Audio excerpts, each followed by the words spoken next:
कि वो लड़की अपने माँ बाप तक की नहीं है। क्यों नहीं है? वो लड़की, हम सबको सच पता होता था। तो आप लोगों ने न्यूज़ सुनी होगी अमन वैष्णव भाई के बारे में।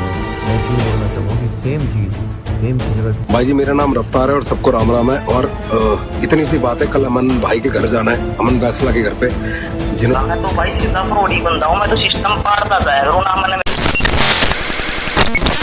क्या आपने कभी सोचा है कि एक आम सा नाम एक छोटे शहर से निकलकर पूरे भारत के दिलों में जगह कैसे बना लेता है? एक वक्त था जब सुमित गोस्वामी का नाम हर युवा की जुबान पे था, लेकिन फिर कुछ ऐसा होता है कि उनके ही फैंस उन्हें हेट करने लगते हैं और सिचुएशन इतनी ख़राब हो जाती है कि उनके घर के बाहर फायरिंग भी होने लगती है। आखिर क्या हुआ सुमित गोस्वामी के साथ कि वो मोस्ट लव सिंगर से मोस्ट हेटेड सिंगर में बदल गए? सुमित गोस्वामी को पहचान मिली उनके पहले ही बड़े हिट गाने नसीब से। यह गाना न सिर्फ एक गाना था बल्कि हर टूटे हुए दिल की कहानी बन गया। इसके इमोशनल लिरिक्स और सुमित की दिल छू लेने वाली आवाज़ ने इसे रातों रात वायरल कर दिया। यहीं से उनका करियर ग्राफ ऊपर उठने लगा। सुमित ने अपनी जड़ों से जुड़कर हरियाणवी म्यूजिक को नई पहचान दिलाई। उनके गाने न सिर्फ युवाओं के दिलों तक पहुँचे बल्कि उन्हें हरियाणवी कल्चर को देश भर में मशहूर कर दिया।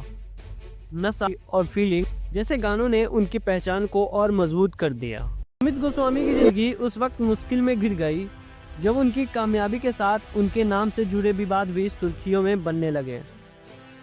सबसे बड़ा विवाद तब हुआ जब उनका नाम एक आपराधिक मामले में जुड़ गया। एक बिजनेसमैन की आत्महत्या के मामले में सुमित का नाम सामने आया। आरोप था कि इस मामले में सुमित की भूमिका थी और उनकी एक ऑडियो क्लिप ने इस मामले को और भी बड़ा कर दिया।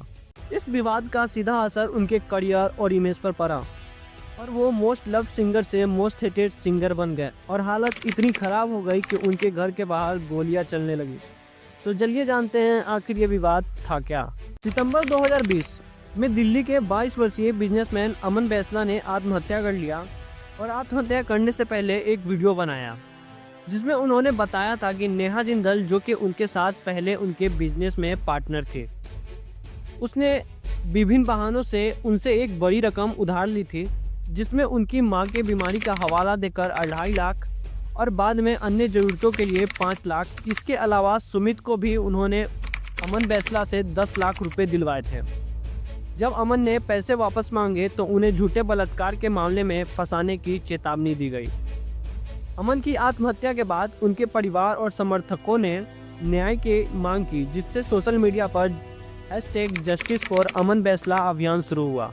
दोस्तों, ये थी सुमित गोस्वामी की कहानी, एक ऐसे कलाकार की जिसने अपने आवाज़ से लोगों के दिलों पर राज किया, फिर विवादों में लड़ते हुए अपने पहचान खो दी।